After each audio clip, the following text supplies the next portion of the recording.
ఒక mid size సినిమాలు, చిన్న సినిమాలు అన్నీ ఒక అండర్‌స్టాండబుల్‌లో ఒక పర్సెంటేజ్ లాగానే ఎళ్ళిపోతాయండి. ఎందుకంటే 3 రోజులు ఫుల్ ఉండి మండే నుంచి ఇది ఉంటే మొత్తం మీద పర్సెంటేజ్ లాగా ఎళ్తాయండి. అయితే ఆ సినిమాలు చేసి ఇప్పుడు వాళ్ళు చేసిన ఇప్పుడు ఉన్న దాంట్లోనే ఆ సినిమాలు చేస్తున్నారు ఇయన్నీ ఓకే. కానీ పెద్ద సినిమాలు ఎవరి దగ్గర ఉన్నాయో మీ దాంట్లో నాకు షేర్ కావాలన్నట్టుంది. ఏంటంటే వాళ్ళ దాంట్లో పర్సెంటేజ్‌లకెళ్ళిపోతుంది. అదోకే. పెద్ద సినిమాలో నాకు షేర్ గావాలి అన్నట్టుంది. ఇదెక్కడ అన్యాయం? ఇప్పుడు మీ మిడ్ సైజ్ సినిమాలు 150, 200 సినిమాలు 150, 170 సినిమాలొస్తే అన్ని పర్సెంటేజ్‌లు హ్యాపీగా ఎళ్తున్నాయి. ఆ వచ్చే 6, 7 సినిమాల్లో అదేంటి నువ్వు ప్రొడ్యూసర్ అయినా సరే, నువ్వు డిస్ట్రిబ్యూటర్ అయినా సరే, నాకు కావాల్సిందే నీ డబ్బులు. ఇదెక్కడ అన్యాయం?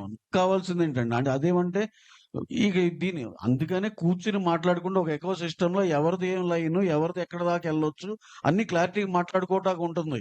ఇప్పుడు దీని తర్వాత మా ఈ 'ఫౌజీ' ఉన్నాయి. ఇంకా పెద్ద సినిమాలున్నాయి. మీరు ఇంటెన్షనల్‌గా ఇబ్బంది పెడదామా అన్నట్టుంది గానీ, ఇదొక సమస్య ఉంది. దీన్ని ఒక సొల్యూషన్ చేసుకుందామా అన్నట్టు ఏమి అనిపియట్లా మరి.